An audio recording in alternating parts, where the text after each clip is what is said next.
Good afternoon, everyone. We have quorum of the committee.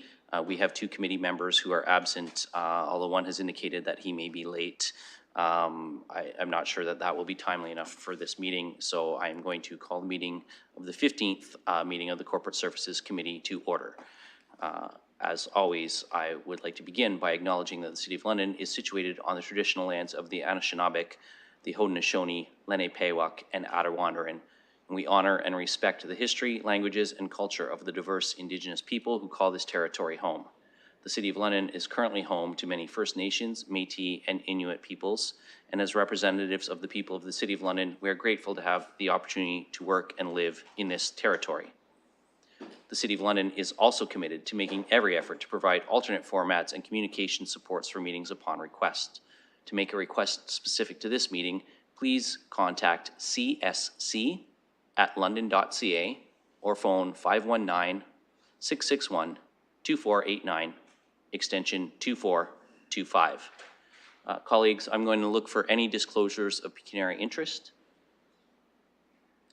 Seeing none, then we're going to move right along in the consent agenda. There is only one item. I am, however, at this time, going to ask Councillor McAllister to take the chair just briefly because I want to suggest one minor amendment. Councillor McAllister. Recognizing that I have the chair and I have Deputy Mayor Lewis on the speakers list. Go ahead. Thank you, colleagues. And I'm just trying to set the tone quick by bringing forward amendments right off the bat on my first time speaking to anything, as was indicated we're going to be doing from now on. When you're reading through these policies, I'm not going to provide a long preamble on this. I would just like to suggest one change to the illumination policy, and that is, so we would be proposing an amendment. I'm going to propose an amendment to acknowledge the following motion: that the proposed illumination of the City of London buildings and amenities policy be amended by adding the remainder of the month of June to be allocated for National Pride Month. That would change Part J to be amended to read as follows: notwithstanding the above, the City of London buildings, amenities with multicolor capable LED light installations shall be illuminated on the following occasions. Part 1, June 6, purple and green for Our London Family. Part 2, the remainder of June, rainbow for National Pride Month, noting that individual lighting requests will also be accommodated. Part 3, July 1st, red and white for Canada Day. Part 4, September 30th, orange for National Day of Truth and Reconciliation.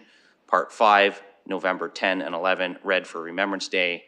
Part 6, the remainder of November, purple for Shine the Light on Women Abuse, and Part 7, red and green for the holidays in December.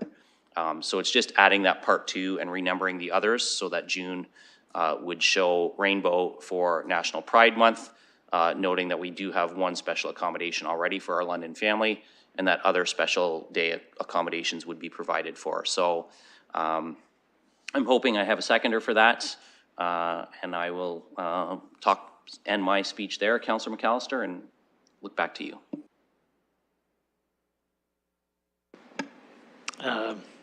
Councillor Ferrer, are you going to second? Okay, you got a seconder there. Any discussion? Go ahead, Councillor Ferrer. Thank you. Through you. I know that we're following the procedural just a little bit more, so I don't know if I can speak to this. I want to speak to the main motion with the amendment. So I just wanted to say to the flag policy, I do appreciate staff's work on the flag policy. I know I've been in contact with the clerk just a little bit, and I'm happy that that's come through, and I know that our constituency would be pretty pleased to see the changes to the flag policy. So I just wanted to say that, and I'm happy to second the amendment to the motion. Any other speakers? Seeing none, I will open the vote.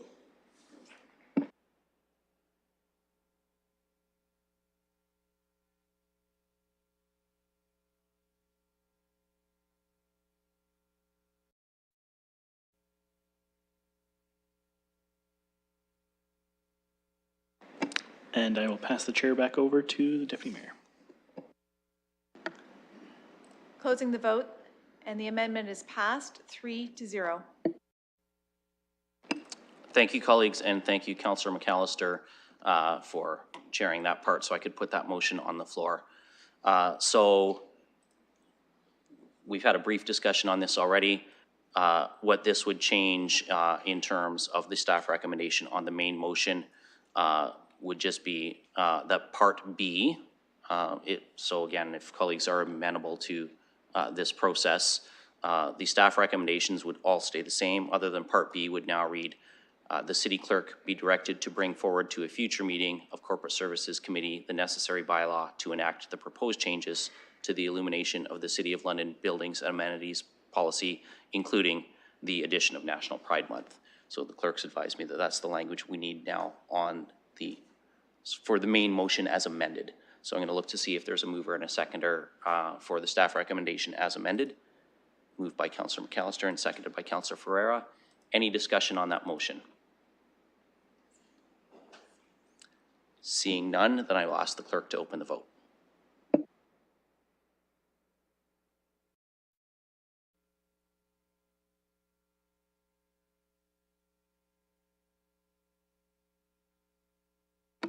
Closing the vote, the motion's passed 3-0. Thank you, colleagues. Moving on, there are no scheduled items under Section 4, items for direction. We have 3 requests for proclamation. I am just going to be proactive from the chair and advise, as this question is one that we have every time we have proclamations. The first proclamation application does have a direct connection to the City of London. Applications 4.2 and 4.3 did not appear to, so we can deal with them together. We can deal with them separately. I'm in your hands, but I'm looking for some direction or a motion on items for direction.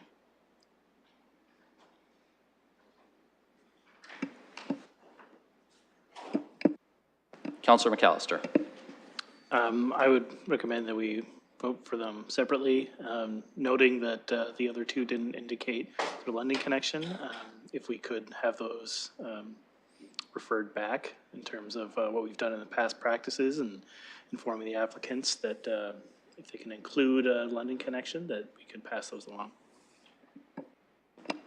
Okay, so I'm hearing a motion to deal with 4.1 first on its own. So do we have a mover and a seconder to approve 4.1? Moved by Councillor McAllister and seconded by Councillor Ferreira. And we'll get the clerk to open the vote on that.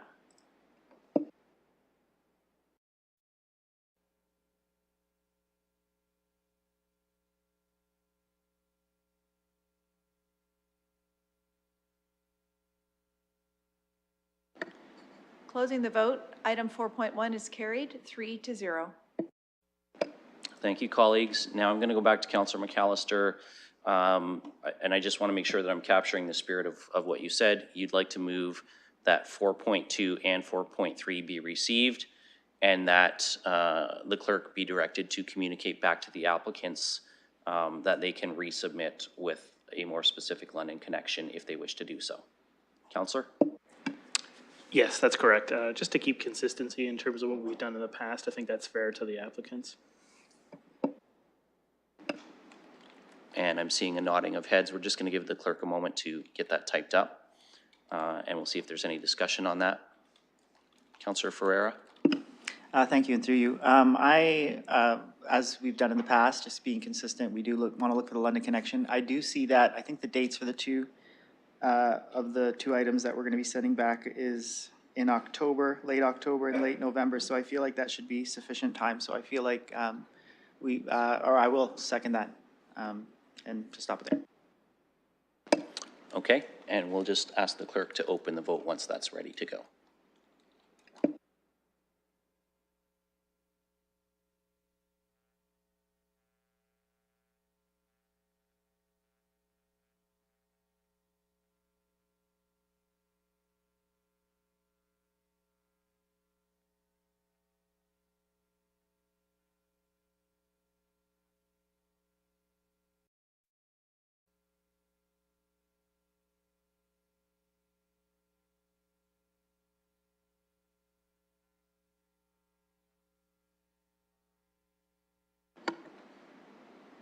Closing the vote, the motion is passed 3-0. Thank you, colleagues. That concludes Section 4 of the agenda, items for direction. There are, under Section 5, no deferred matters or additional business. That brings us to Section 6, confidential items. So I'm just going to look for the committee for a motion to move into closed session. Moved by Councillor McAllister, seconded by Councillor Ferreira. And we'll just ask the clerk to open the vote on that.